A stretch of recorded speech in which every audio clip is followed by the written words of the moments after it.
Speaking to me now is Kevin Mitchel. Kevin, you're here tonight at the BKB in the O2 Arena, London. What do you think of this type of thing? Yeah, it's good. I've been watching it. You know, it's not as brutal as they make it out to it. Everyone thinks, oh, bare knuckle boxing is brutal.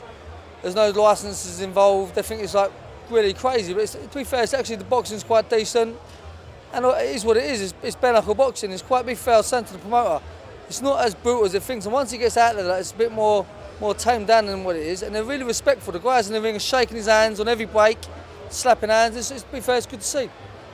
Is this something that you'll be tempted to do sometime in the future?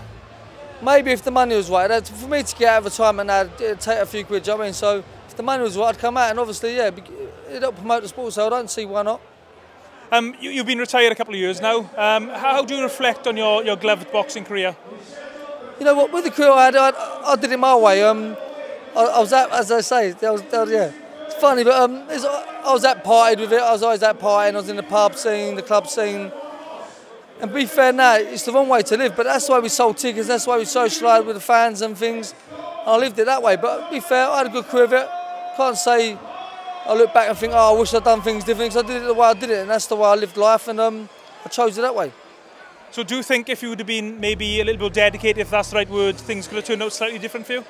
Definitely. I think if I'd have had Tony Sims around me at start-go, I think where he controlled what I was doing outside my life, like me outside the ring, I think I'd have been unstoppable, definitely, yeah. I think you'd have, no one ever see the best of me, but yeah, that's that, innit? That's life. Are there any particular fights you look back on and you think, I just wish I'd done something slightly different for that? Like the Ricky Burns fight, for example, you were going in, that was a sort of 50-50 fight, or you were even a slight favourite in some people's eyes, but it just seemed to go wrong for you on the night? Listen, that happens. Sometimes it goes right for you. Me and John Moe are really good friends. And that night, that was one thin line. It could have gone his way, it could have gone my way. And I was lucky that night it went my way.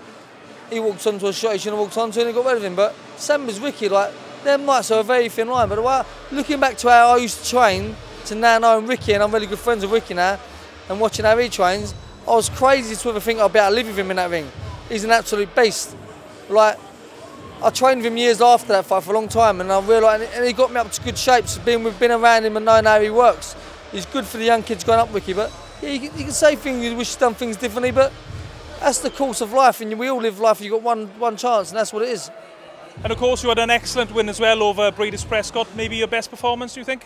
One of my best performances. Yeah, I had a few good wins, but yeah, Prescott was a good win. They thought he was going to come out and demoralise me and do me in a few rounds, but obviously I made him miss, I made him pay. And I got the job done on points that night. But with the boxing career, like, you can go like ifs and buts and whats and whatnots, but things happen, and sometimes you win, as I said, and sometimes that ain't your night. To be fair, I had 44 fights, 40 wins, 4 losses. So didn't stand too many places wrong. Do you know what I mean? Based on your experiences in and out of the ring, what advice would you give to a young boxer? Stay dedicated. Keep away from the pub scene, the bar scene, the clubs. Keep away from the girls. All the bullshit involved in that game. Stay strict to what you're good at. Stay with the sport. So stay in the sport. Don't get caught up in all the hype of it. It's all fake. Keep involved in the sport. Stay strict. Stay fit. Keep healthy. Eat clean. And enjoy yourself.